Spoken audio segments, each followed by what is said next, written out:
Hello everyone, তো ছোটো মোটো ভিডিওতে তোমাদেরকে স্বাগত। যদি মনি পেজ থেকে দেখে থাকো তাহলে তো তোমরা ভিডিওটাকে লাইক কমেন্ট শেয়ার করে দিও, আর যদি ইউটিউব থেকে দেখে থাকো তাহলে নতুন সাবস্ক্রাইবার বাকিরা লাইক কমেন্ট শেয়ার করে দিও। তারপরে কি চলো ভিডিওটা শুরু করা যাক। এরকম কার্ডবোর্ডের ছোটো ছোটো টুকরো লাগবে, এরকম একটা কালো কাপড় লাগবে, কাঁচি, ফেভিক্রিলের আঠা আর এরকম হোয়াইট লেস নিয়ে বসে পড়ো।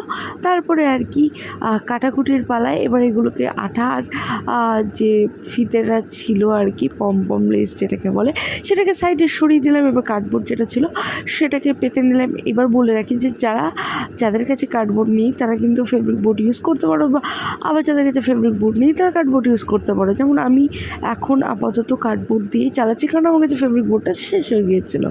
তারপর আর কি এরকমভাবে সুন্দর করে চারটে জিনিসকে বসিয়ে নেবো। বসিয়ে তারপরে মেন পার্ট যেটা আমার সব থেকে যেটা বেশি ভালো লাগে সেটা হচ্ছে কাটাকুটি করতে।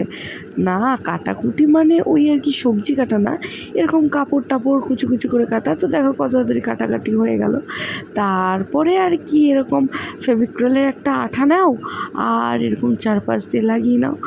তবে বলে রাখি যে দেখো, আমি কিন্তু আগে ফেভিকলের আঠা ইউজ করতাম, কিন্তু কাপড়ের ক্ষেত্রে আমার মনে হয় ফেভিক্রিলের আঠাটাই বেস্ট। কারণ প্রথমে একটু সাথে সাথে দেখা গেলেও পরে একদমই দাগ থাকে না, কিন্তু ফেভিকল আঠায় কিন্তু সম্পূর্ণ ছোপ ছোপ একটা দাগ থেকেই যায়। তাই জন্য আমি বলবো ফেভিক্রিলের আঠাটাই বেস্ট।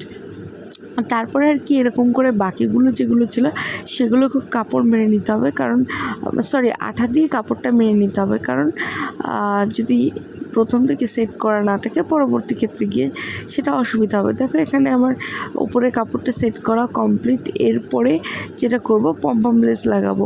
বলে রাখি এর ওপরে কিছু একটা লেখা হবে, কি লেখা সেটা আমি পরের ভিডিওতে দেখাবো।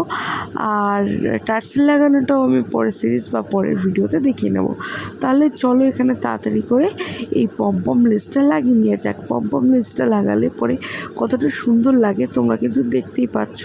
তো যাই হোক, এবার আমি এখানে কমপ্লিটভাবে পম লেসটা লাগিয়ে নিয়েছি।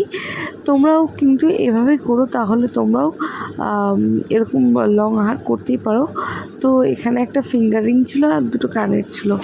তো এই গেল হচ্ছে তোমার বেস্টে। এবার বলে রাখি যে যারা আমাকে সাপোর্ট করছো তাদেরকে অসংখ্য ধন্যবাদ।